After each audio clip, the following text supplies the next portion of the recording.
Hey everybody, it's Amanda Radke back for another episode of The Heart of Rural America, the show where we highlight great people doing great things to make their communities, their families, and agriculture stronger. It is a great honor to be sitting with this week's guest. As you know, new episodes drop every Wednesday on the show. It is streaming on Apple and Spotify, as well as some radio stations are picking up the show. So I'm just incredibly honored if you're tuning in, and I'd love if you would subscribe and share and let me know what you think of the show each week and who you would like me to interview next. But today's special guest, it's quite an honor to have her in the studio today. She is here on site at the ranch, in the studio at Radke Land and Cattle. She also happens to be my roommate. I live with her. My daughter, Scarlett Davy Radke, the 9-year-old cowgirl with fire in her belly and a heart for cattle like I've never seen. Welcome to the show. Thank you, Mom. It's really exciting to have you here today to visit because it's been an exciting week in your world, hasn't it? Mm-hmm. So you're in 3rd grade. You show some cattle for fun. You love to read books and draw. You're always drawing pictures. But this week you're doing something most 9-year-olds don't do. What did you announce this week on social media? Well, this week, I've been working on this for like a year. All of 2023. Yes. And? I admit. But, here it is. I wrote a children's book. It is called Scarlett and Lucky. If you know my mom pretty well, she probably tells you about my little bottle calf, Lucky. Lucky was my project last year.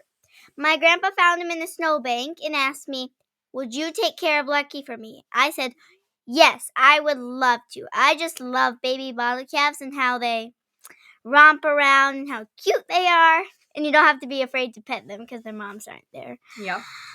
Raising Lucky was pretty fun. He was about 30 pounds, which the average for his breed is like in the 80s or 70s. So we calve in the winter months, and it's very challenging at times because if a calf is born out in the cold and the harsh elements with the snow and the extremely cold temperatures and the wind, it's really hard for a calf to survive. So a large majority of our cattle that are calving during February are calved out in the barn under our watch. We have barn cameras up to watch them round the clock. We especially watch the heifers because they might need assistance. But Lucky the bottle calf was born very early. He was a premature calf, so it wasn't, being 30 pounds, you're basically dead when you're born at that weight. But Lucky miraculously was born alive in a snowbank, and my dad found him early enough out in the snow that he was able to get him inside where it was warm and nurse him back to health. And so thus he got his name Lucky, right? Because he's very lucky to be alive. But then Grandpa called you and said, "I need you to be the caregiver for Lucky." So Lucky moved to our house. And what did that look like, taking care of him for months and months? What did you have to do? Well, I had to get up very, very early, which I did not like.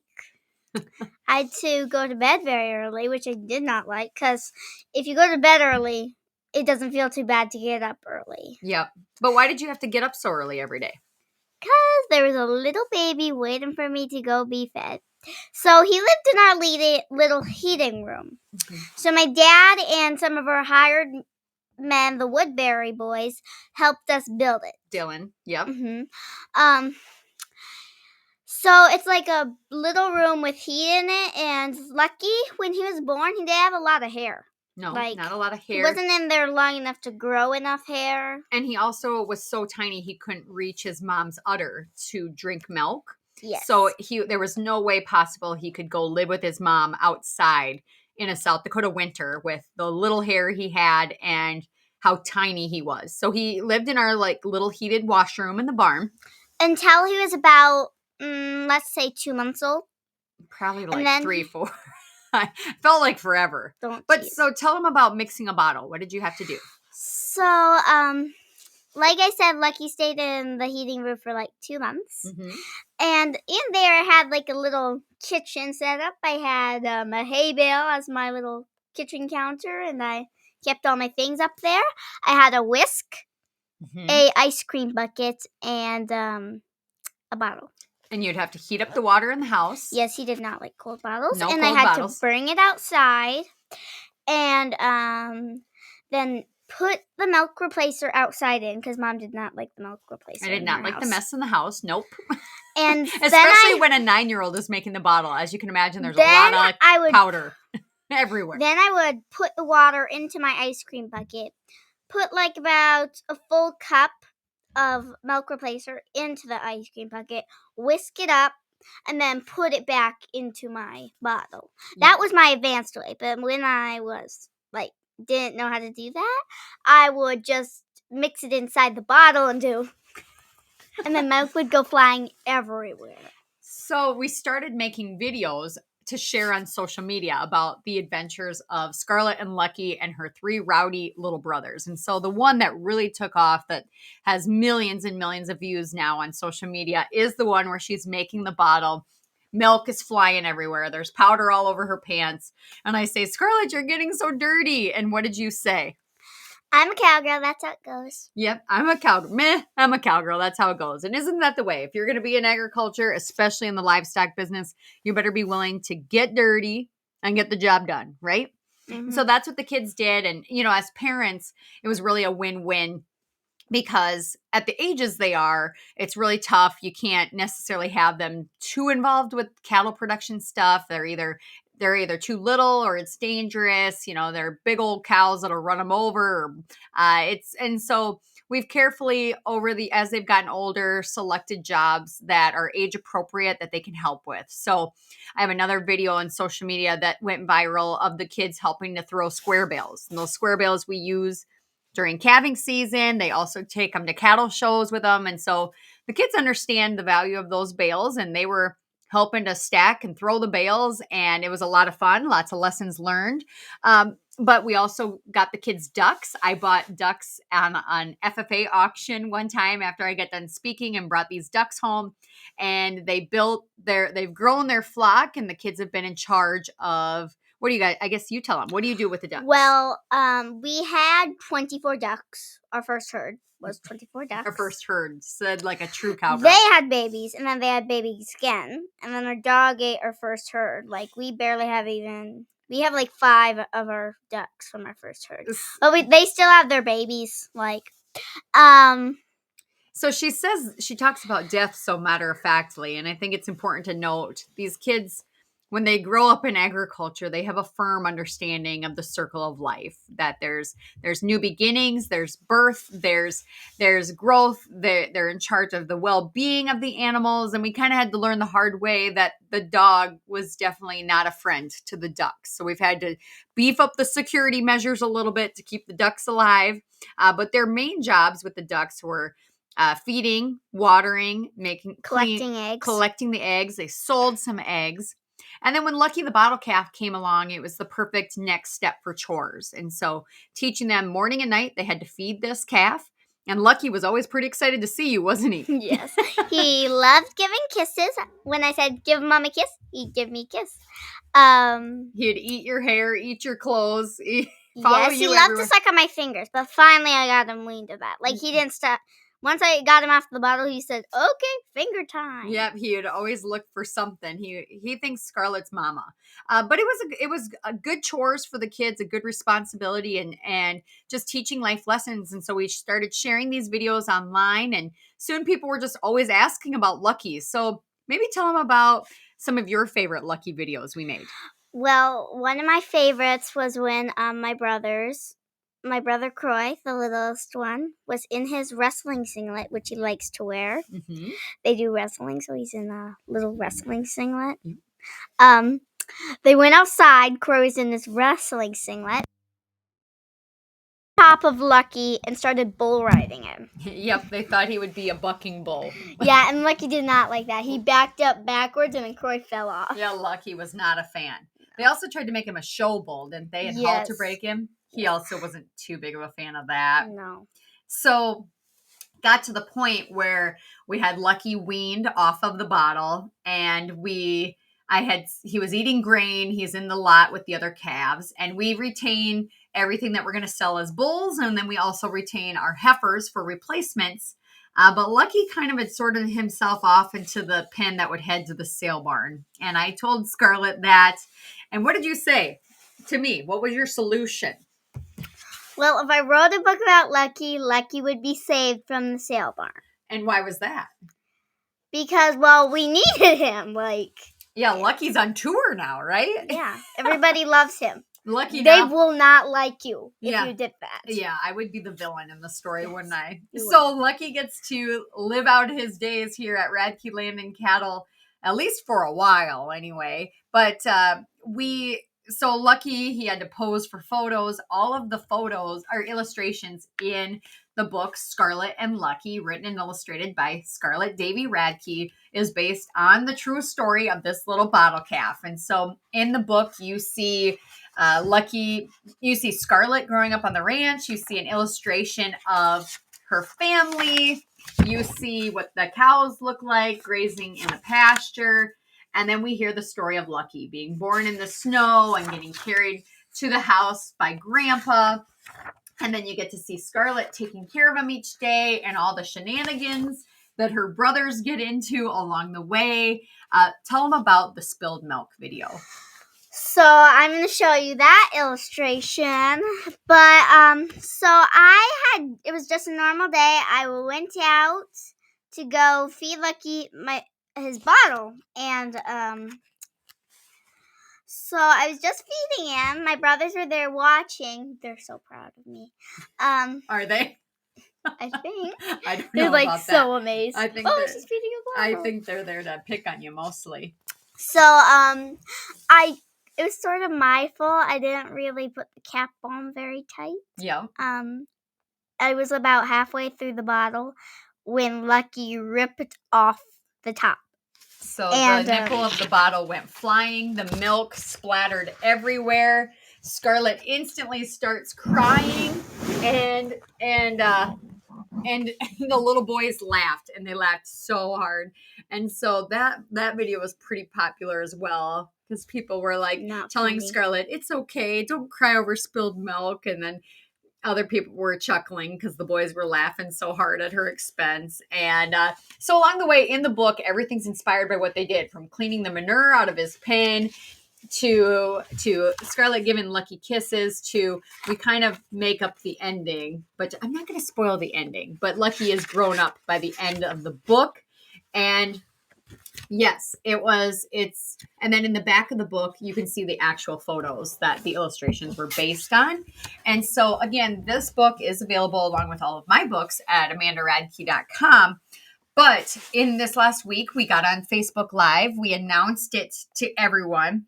And we even weighed up Lucky on our Real Tough Deluxe shoot, because that's one of our show sponsors, of course, so you've heard their name before. But we were giving away free copies of the book. And how did people win free copies?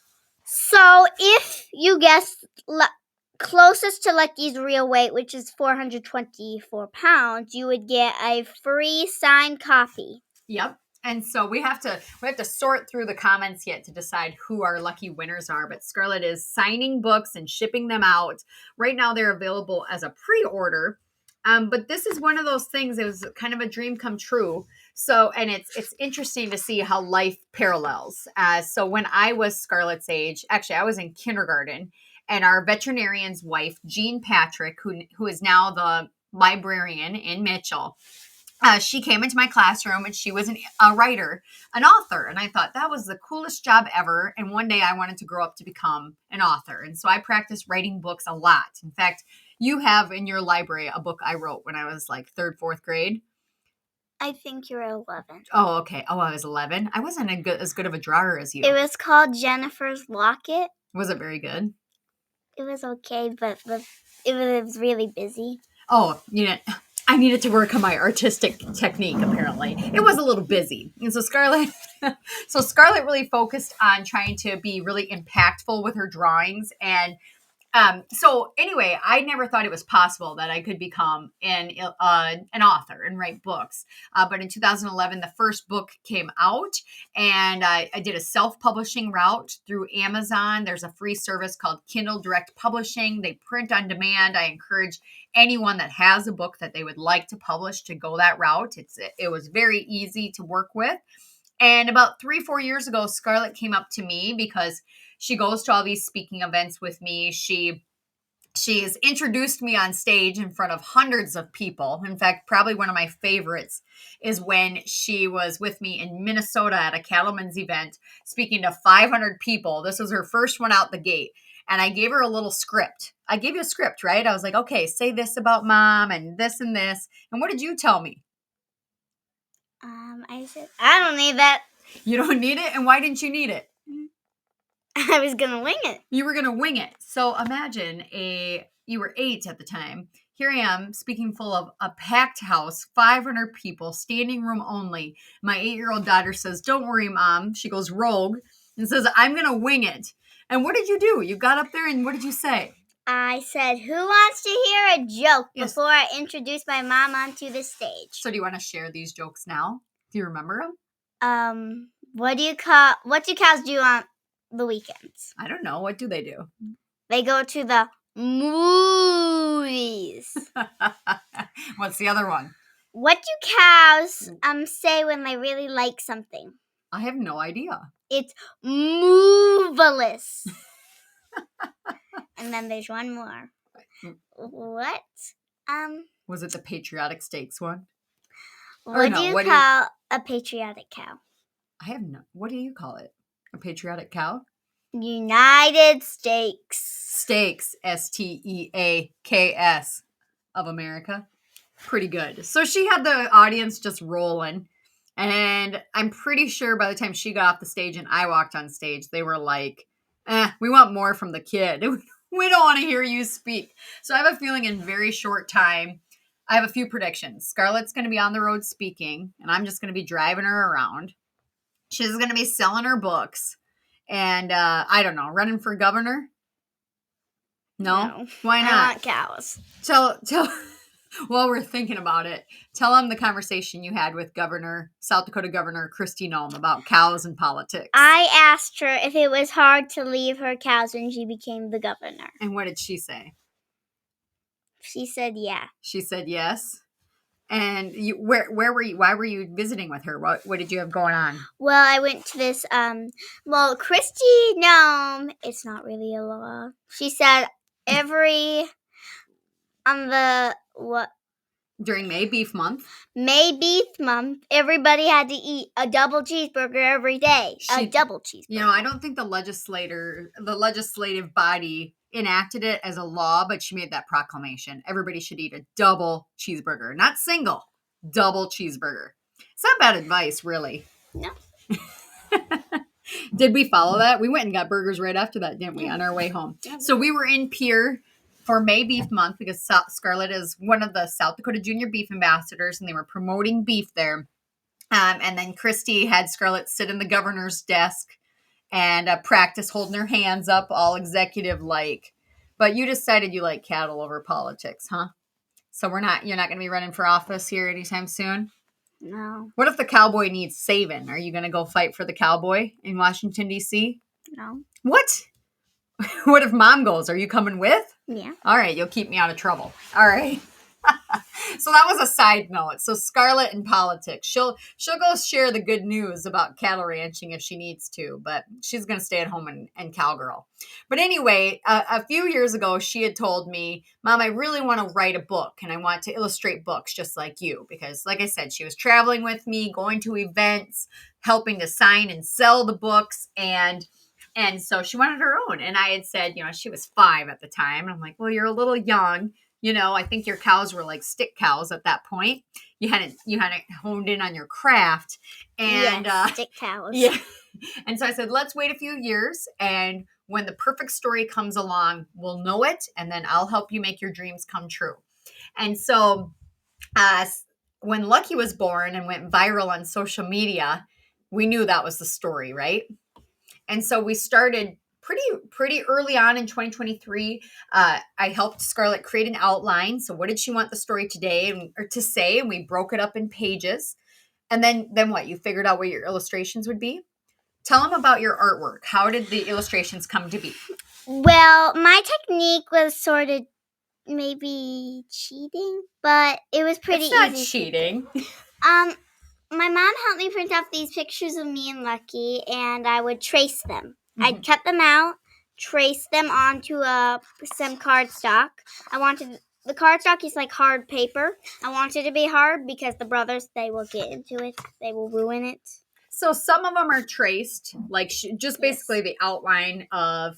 So like an example of the first pages of Scarlett and her show heifer Jubilee. She traced the outline and then was able to add in the finer details. But some of them were freehand. Like we don't have a picture of Grandpa carrying the calf out of the snow. With a turtle on his head. Well, yeah, there was a comment made. It looked like a turtle on his head, but it's actually a camouflage stocking cap, right? So some of it's freehand. This picture of you and Grandma baking cookies, totally freehand. And then some, they outline, like she went to a bull catalog and traced a bull that she liked, to imagine grown-up Lucky, right? Even though Lucky does not look this big yet, right? No. He's not a big burly bull yet. He's 424 pounds, but started at 30. He's come a long ways. And so after she started illustrating, we went through a lot of cardstock. We went through a lot of erasers. And we went through a lot of, I bought her a very fancy set of colored pencils.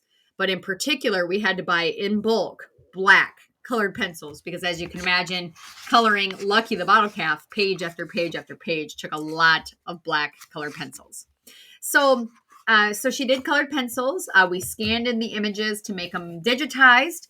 And then when it was time to write the story, Scarlett doesn't know how to type yet. She's going to learn. She knows cursive, but she doesn't know typing yet. But she told me what to type, how she wanted the story to go, and then I typed it up with a little editing help from her mom to make the words flow very nicely. And then we got on Canva, and she designed the book herself, picked out the color scheme, the turquoise and yellow color scheme. Why yellow? Because Lucky wears a yellow tag. I wore yellow. I had dandelions in my hair, but that was a bit...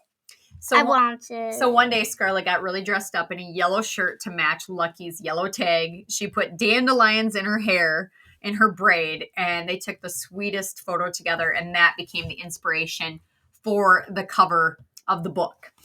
So with that, Scarlett's been very busy. Like I said, she's on a press tour. The books are available on amandaradke.com for $14.99. They are in a pre-order, meaning they're not going to ship until our full shipment comes in towards the end of November. This episode might have actually aired before or after that date, so they'll probably be just shipping by then. But we also have kind of a special package people can buy with the book too. So tell them about the plush calves. Well, if you buy a complete set, my book will come with a little black plush. Yeah. And then Mom's book will come with a little red plush. So Levi's Lost Calf has a missing calf called Little Red. And so we have a Little Red stuffed animal for $49.99 that you can buy together with the book. And then with Lucky, you get the black calf to go with Lucky the bottle calf.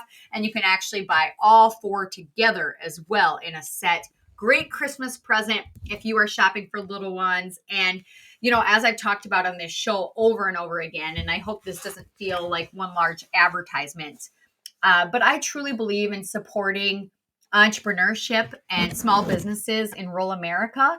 Of course, this is my family's business, so I'm biased, but we would be just so honored if you would shop from my site this Christmas season. You're not only supporting me, but the kids that help me every single day with this business. Scarlett's been on buying trips with me to select Ariat products to put on the site. She helps select toys and books that we carry on the site. So what other toys and books do we have on amandaradke.com that kids might like? Well, we have these little farm animals like cows. Yep, Little Buster's toys. Yep. And cow, we have pear, puzzles, cow puzzles. Puzzles. We got games, cow games. Lots of games. Stuffed animals. Tons of books. tons of books, from board books for little Stuffed babies. animals like these. Yep. Like they're becoming medium, big. With a fitting chute, show stick, clippers, all of it. We just keep adding more and more things. Blankets, little blocks, rattles. Little, what you call them? Like stuffed animals that look like a blanket. Yep. Activity books, painting kits. I have a Farmall-opoly one. So Coloring books. If you like it, yes, coloring books. If you like Farmall tractors, I've got those board games. We've got matching games. We've got like those little tractors or farms you can paint. Yep. We also have kids' clothes. So I have Ariat jeans and boots. I've got sweatshirts for the kids. And we have a lot of great deals coming up, too. We're going to be doing the 12 Days of Christmas in December. So there'll be a lot of sweet deals leading into the Christmas season that you can check out. Now, Scarlett, we only have a little bit left on the show. We've got 10 minutes left to go. And I guess, what does it mean to you to be a published author? How does that feel? Well, it feels like I'm the only kid in the world who's done it. Well, I don't know if there's other 9-year-old authors. We're going to have to research it. But the percentage of the population is probably extremely low.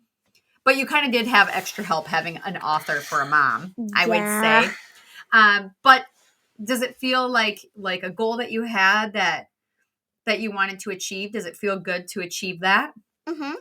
How many times did mom have to say, I'm a detail, deadline-oriented kind of gal? And so I'd be like, Scarlett, if on the rate we're finishing illustrations, you're going to be 18 by the time we publish this book. So was mom kind of a pain in the butt, making sure you got a new illustration done, every 3-4 days? She kept a pretty good pace. We sketched them out, or she sketched them out, and then she would spend some time coloring. You probably finished maybe an illustration, like, what did you just say, 2-3 days? 2-3 illustrations a day. No way. Maybe towards the end. But for a while there, it was like one every couple weeks. And I was like, we're never going to get this book done. Let's go. So her goal was to get it out before Christmas so people could go shop the book.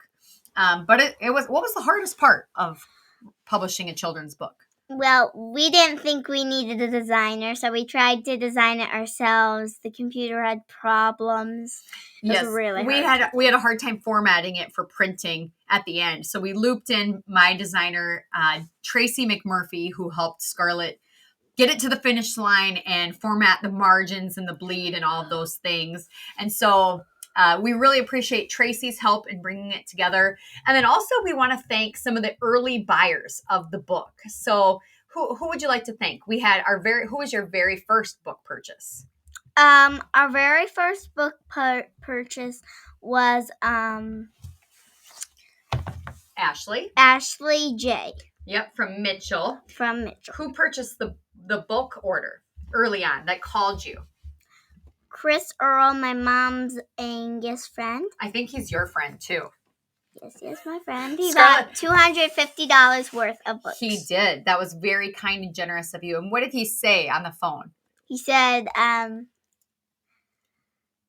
the Angus guy is buying your books. Yes, because Scarlett got sassy and she said, oh, Chris Earl, are you my mom's Angus friend? And he said, yes. And she goes, well, I just want you to know Lucky's a limousine. And he said, you know what, Scarlett? This Angus guy is going to buy $250 worth of books. What do you think about that? And what did your face say? She was shocked. So our dear friends at Reverse Rockin' and CK6 Consulting in New Mexico were the bulk buyers of the books, and we're very thankful. And Chris made sure to tell you he was proud of you, right? Yes. We also want to thank Leanne for purchasing a book. We're watching books come in right now. Charlie Benson bought a book. Your friend Charlie. Oh, yeah, her. Yeah, she bought a book. Thank you to Kelly. Thank you to Cindy, Lauren, Leah, Leanne, Kylie, Susan, Beth, Jessica, Aubrey, Lori, Caitlin. Thank you guys so much for buying the book. Those were all book orders that just came in. How does it feel? You are going to be so busy signing books and shipping books, and you're going to do the work. What are you going to save up your money for your books?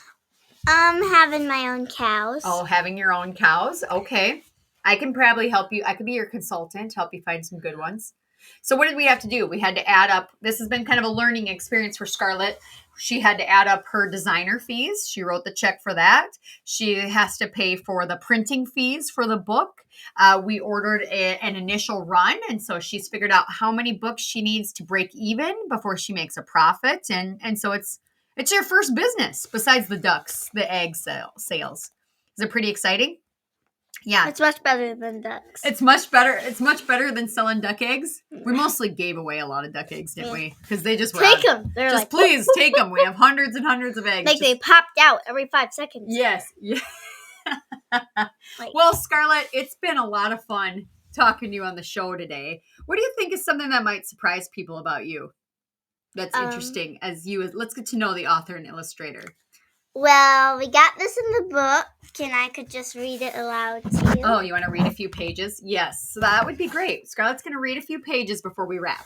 So this is about the author. Yes, but skip to the first page of the book. They can read. So in the front of the book, there'll be a letter from me and a letter from Scarlett to give you some context. Who's the story dedicated to?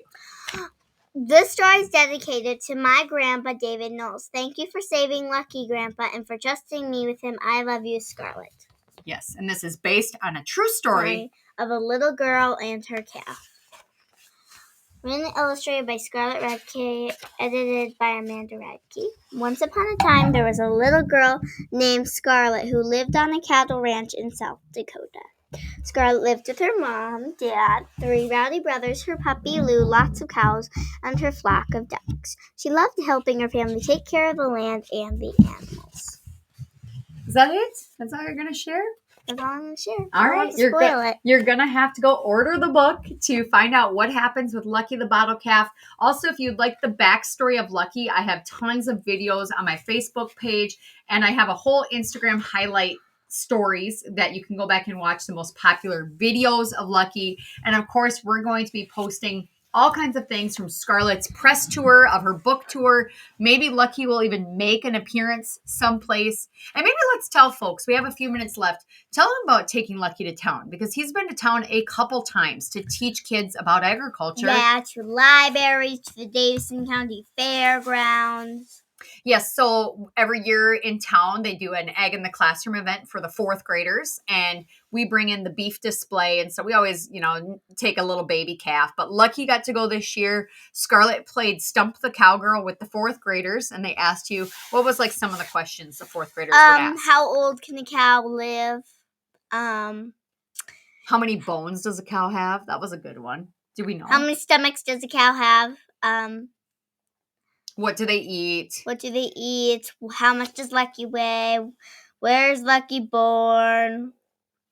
So this is agriculture advocacy in action. And one of the greatest joys I have in what I do is getting to bring the kids along for the ride. And quite honestly, letting them take over.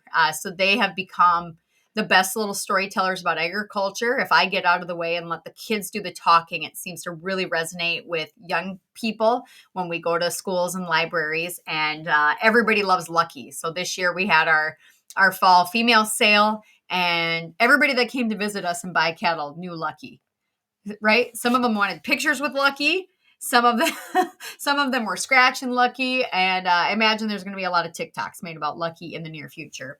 So Scarlett, that's all she wrote for The Heart of Rural America. Is there anything else you'd like to tell folks about being a cowgirl and living on a cattle ranch? Your favorite part? Babies. Definitely the baby calves. Definitely the baby calves. So we will start calving again in February. We've got lots of new babies coming to the ranch. You know what my favorite part is? What? My favorite part is getting in the Ranger, loading up all of you kids and going with Dad to go drive through the pasture and look at the big baby calves in the pasture with their mamas. Because it's peaceful, the scenery is beautiful, we get to watch the sunset, and we get to see all of our hard work out in the pasture of like, oh, that mating really worked, and that really turned out well, and look how much that calf is growing, and look how good that mama's doing. It's exciting. Yeah. Well, that's all she wrote for The Heart of Rural America. I'm Amanda Radke. You can tune in each week on Wednesday. New episodes drop and they'll air on the radio as well on Saturday mornings. You can also view all of my content at amandaradke.com. I write a weekly column as well called The Radke Report. And of course, we have new items being added to the site every day at amandaradke.com. And I would just be so honored if you would shop my small business and now Scarlett's small business this holiday season for the men, the women, and the kids in your life. There's something for everybody. If you have a heart for rural America, you love agriculture, and you're passionate about farming and ranching. So hope to see you on the dusty trail in the weeks to come. I'm Amanda Radke, sitting here with the one and only Scarlett Davy Radke. God bless, and thank you for listening.